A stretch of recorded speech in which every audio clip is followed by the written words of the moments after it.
हमारे चैनल पर। मैं हूं आपके साथ शिप्रा सैनी।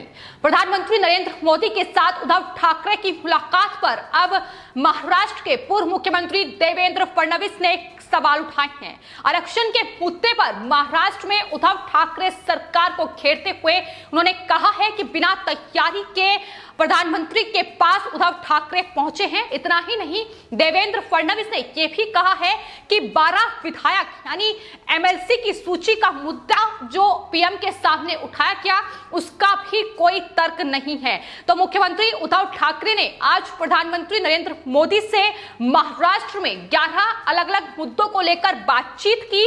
मराठा आरक्षण, ओबीसी आरक्षण, जीएसटी रिफंड, इसके अलावा मराठी को कुलीन भाषा का दर्जा, ये तमाम महाराष्ट्र के मुद्दों को लेकर प्रधानमंत्री नरेंद्र मोदी के साथ उद्धव ठाकरे की मुलाकात हुई, इन पर चर्चा हुई। लेकिन उसके बाद अब सियासी भूचाल महाराष्ट्र में शुरू हो चुका है। खुद उद्धव ठाकरे को अब उन्हीं की सरकार पे नेता, एनसीपी नेता हो या फिर कांग्रेस पार्टी के नेता हो, वो घेरते नजर आ रहे हैं और जाहिर तौर पर तमाम तरीके से निशाने अब महाराष्ट्र के मुख्यमंत्री उद्धव ठाकरे पर साधे जा रहे हैं। लेकिन इस पूरी मुलाकात के बाद महाराष्ट्र के पूर्व मुख्यमंत्री देवेंद्र फडणवीस ने भी इस मीटिंग पर सवाल उठाए हैं और अलग अलग मुद्दों को लेकर उद्धव ठाकरे पर निशाना साधा है। देवेंद्र फडणवीस ने यह कहा है कि इस मुलाकात में 11 मुद्दों पर बातचीत हुई है।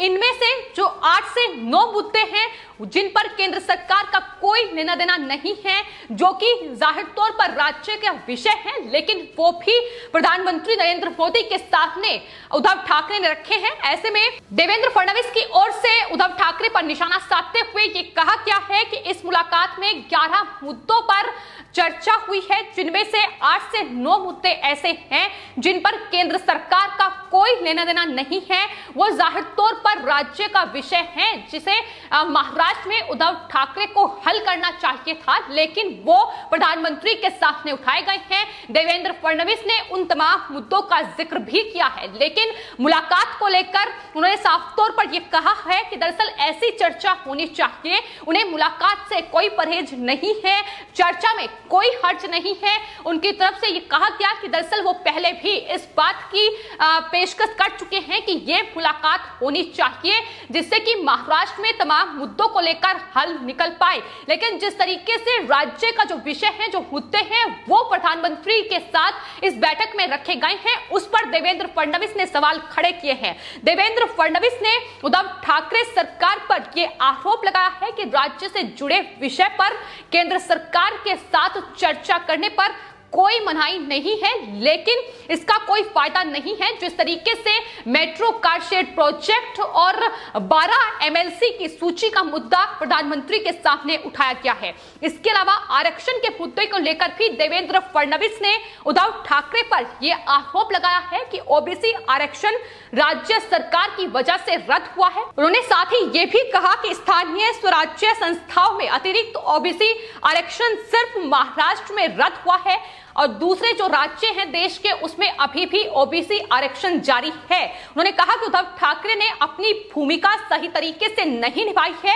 इसलिए आरक्षण का जो मामला है वो कोर्ट ने रद्द कर दिया। उन्होंने कहा कि ये 50% की सीमा में रहते हुए दिया जा सकता, इसमें केंद्र की मदद की कोई जरूरत नहीं थी। तो उद्धव ठाकरे की ओर से ओबीसी आरक्षण और मराठा आरक्षण का मुद्दा प्रधानमंत्री के साथ इस बैठक में उठाया गया है। मराठा आरक्षण को लेकर भी आपको बता दें, उद्धव ठाकरे सरकार पर महाराष्ट्र में संकट के बादल मंडरा रहे हैं, क्योंकि हाल ही में बॉम्बे हाई कोर्ट ने मराठा आरक्षण को लेकर बड़ा फैसला सुनाया था और उद्धव ठाकरे को बड़ा झटका भी दिया था। और उसके बाद अब उद्धव ठाकरे प्रधानमंत्री नरेंद्र मोदी की शरण में पहुंचे हैं और मराठा आरक्षण का यह मुद्दा उनकी तरफ से उठाया गया है, जिसको लेकर देवेंद्र फडणवीस ने उद्धव ठाकरे पर निशाना साधते हुए चीफ जस्टिस दिलीप भोसले की रिपोर्ट का हवाला दिया है। उन्होंने कहा है कि retired chief justice Dilip Bhosale की रिपोर्ट में यह साफ तौर पर कहा गया था कि पहले इस पर राज्य पिछड़ा वर्ग आयोग बनाना होगा और फिर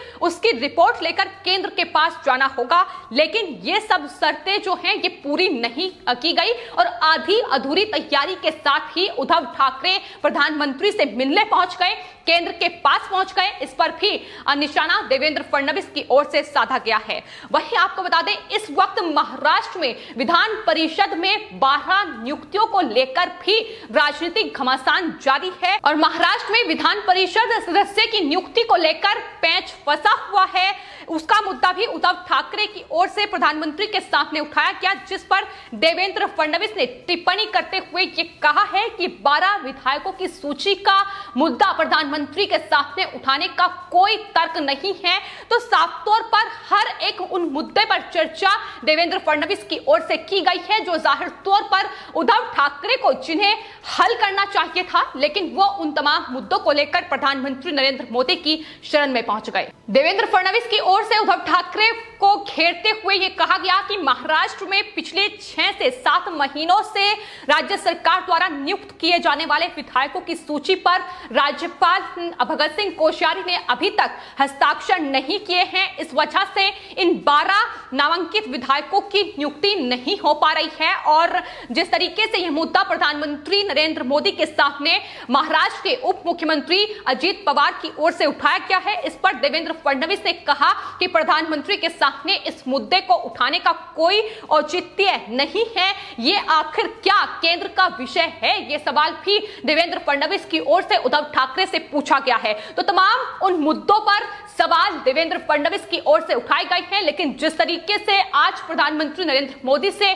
उद्धव ठाकरे की यह मुलाकात हुई है, हालांकि एक डेलीगेशन के साथ वो प्रधानमंत्री से मीटिंग के लिए पहुंचे थे, लेकिन आपको बता दें 1.5 घंटे की इस मुलाकात में आधे घंटे खुद महाराष्ट्र के मुख्यमंत्री उद्धव ठाकरे ने प्रधानमंत्री नरेंद्र मोदी से 1-to-1 बातचीत की, जिसके बाद खुद अब महाविकास अघाड़ी सरकार में ही मतभेद शुरू हो गया है। एनसीपी और कांग्रेस पार्टी इसको लेकर लगातार नाराजगी जाहिर कर रही है। आखिर क्या वजह थी कि यह 1-to-1 बातचीत जो है उद्धव ठाकरे ने प्रधानमंत्री के साथ की है? क्या कोई हृदय परिवर्तन होने की तैयारी महाराष्ट्र में है? इन तमाम सवालों में भी फिलहाल उद्धव ठाकरे घिरे हुए हैं, जिस तरीके से प्रधानमंत्री के साथ यह 1-to-1 बातचीत की गई है। वहीं आपको बता दें, बीते कई महीनों से मेट्रो कार शेड प्रोजेक्ट जो है वो भी महाराष्ट्र में एक महत्वपूर्ण मुद्दा रहा है, जिसको लेकर बीजेपी और महाविकास अघाड़ी सरकार आमने सामने रही है। खासतौर पर बात अगर शिवसेना की जाए, लेकिन आरे मेट्रो कार शेड प्रोजेक्ट के बारे में भी सुप्रीम कोर्ट ने ये कहा था कि ये वन भूमि नहीं है, जो दावा शिवसेना की ओर से किया जा रहा है। यहाँ मेट्रो कार शेड का काम हमारी सरकार यानी देवेंद्र फडणवीस की जब सरकार थी उसके वक्त 25% तक कर दिया गया था, ये देवेंद्र फडणवीस की ओर से कहा गया है। उन्होंने कहा है कि अब अगर मेट्रो कार शेड को कंज्यूमर ले जाया जाएगा तो व्यक्तिगत रूप से ये हमारे लिए अहम को ठेस पहुंचाने का मुद्दा है और जिस तरीके से ये मुद्दा भी प्रधानमंत्री के सामने रखा गया है, ये भी राज्य का विषय है जिसे उद्धव ठाकरे सरकार को ही हल करना होगा। लेकिन आपको बता दें, मेट्रो कार शेड प्रोजेक्ट को लेकर लेकिन यह भी खबर सामने आई है कि आरे मेट्रो कार शेड प्रोजेक्ट की जो लागत है वो 5 साल में 10,000 करोड़ तक बढ़ चुकी है। तो ये तमाम मुद्दे हैं महाराष्ट्र में, जिसको लेकर लगातार उद्धव ठाकरे घिरे हुए हैं, महाराष्ट्र सरकार घिरी हुई है और इस बीच प्रधानमंत्री से ये मुलाकात, जिसको लेकर अब बीजेपी भी उद्धव ठाकरे पर हमलावर हो गई है कि आखिर इस तरीके से क्या गठजोड़ की तैयारी उद्धव ठाकरे कर रहे हैं। आखिर क्यों राज्य के मुद्दों को प्रधानमंत्री के सामने उठाया गया है? मराठा आरक्षण हो या ओबीसी आरक्षण हो, जिस तरीके से विफल राज्य सरकार रही है, उद्धव ठाकरे सरकार रही है, अब क्या उन मुद्दों पर कोई जो एहतियात है वो प्रधानमंत्री की ओर से दी जाए? तो यही तमाम सवाल हैं जिसको लेकर देवेंद्र फडणवीस ने उद्धव ठाकरे को घेरा है। लेकिन आपको बता दें, ना सिर्फ देवेंद्र फडणवीस बल्कि बीजेपी सांसद उदयन राजे भोसले ने भी इस बैठक की कड़ी आलोचना की है, उद्धव ठाकरे पर निशाना साधा है। उन्होंने कहा है कि बैठक केवल राजनीतिक समझौते के लिए की गई है। उद्धव ठाकरे पर हमला बोला है। उन्होंने कहा है कि दरअसल प्रधानमंत्री नरेंद्र मोदी से मिलने से पहले एक अधिवेशन बुलाना उद्धव ठाकरे को चाहिए था और उस पर चर्चा करनी जरूरी थी, जो तमाम मुद्दे प्रधानमंत्री के सामने उठाए गए हैं। तो ये लगातार राजनीतिक बहस है जो इस बैठक के बाद शुरू हो गई है। एक तरफ महाराष्ट्र में महाविकास अघाड़ी सरकार ही अब मुसीबत में फंसती नजर आ रही है है उसके अंदर ही मतभेद इस पूरी मुलाकात के बाद शुरू हो गए हैं। लेकिन वहीं दूसरी ओर इस बैठक के बाद देवेंद्र फडणवीस की ओर से भी एक बैठक बुलाई गई थी और पूर्व मुख्यमंत्री महाराष्ट्र के देवेंद्र फडणवीस ने इस बैठक के बाद ये तमाम निशाने उद्धव ठाकरे पर साधे हैं कि आखिर इन 11 विषयों में से जो 7 से 8 विषय थे वो दरअसल राज्य सरकार के थे, जिन्हें उद्धव ठाकरे सरकार पूरी तरीके से हल करने में नाकाम साबित हुई। और अब इस तरीके से प्रधानमंत्री नरेंद्र मोदी के सामने उन मुद्दों को उठाती नजर आई है, जिसको लेकर अब लगातार कड़ी आलोचना उद्धव ठाकरे की हो रही है। फिलहाल आपकी इस पूरे मामले पर क्या राय है, हमें कमेंट बॉक्स में जरूर लिखें और चैनल को सब्सक्राइब करें। धन्यवाद।